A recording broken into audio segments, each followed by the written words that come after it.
Dopo una settimana di riunioni e vertici tecnici, il Comune di Agrigento allarga le braccia alle istanze dei sindacati e dei lavoratori del comparto ambientale sulla possibilità di un aumento delle ore di servizio dei netturbini o un sistematico ricorso al lavoro extra. La questione si era posta quando gli operatori minacciarono la volontà a partire dal 16 aprile scorso di effettuare uno sciopero dello straordinario, lamentando di essere anche sottoposti a lavori altissimi a causa della raccolta differenziata e di un numero di operatori inferiore. Così il municipio, pur difendendo pubblicamente la linea finora tenuta, si è confrontato con i propri vertici amministrativi. La risposta è contenuta in una lettera riservata inviata dall'assessore Amel ai sindacati, nella quale appunto, pur ritenendo fondate le doglianze, si rinvia tutto all'aggiudicazione del nuovo appalto che avverrà ad ottobre.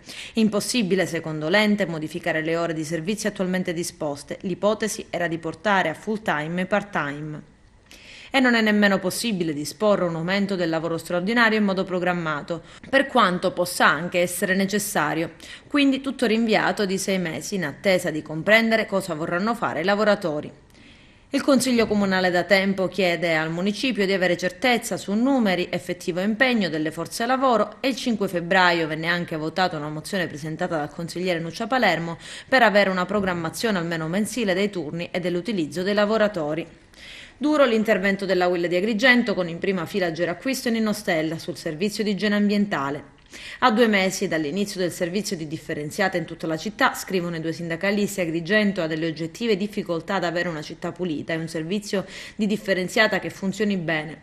Lo si deve a scelte sbagliate e raffazzonate da parte della governance degli amministratori comunali, vedi in primis l'ex assessore Fontana e il sindaco Firetto, che hanno sottovalutato l'importanza di un servizio così impegnativo in una città vasta e morfologicamente particolare come il territorio agrigentino. Gli operatori ecologici di Agrigento hanno arretrati sulle ferie, in media circa 60 giorni, e svolgono giornalmente straordinari non retribuiti.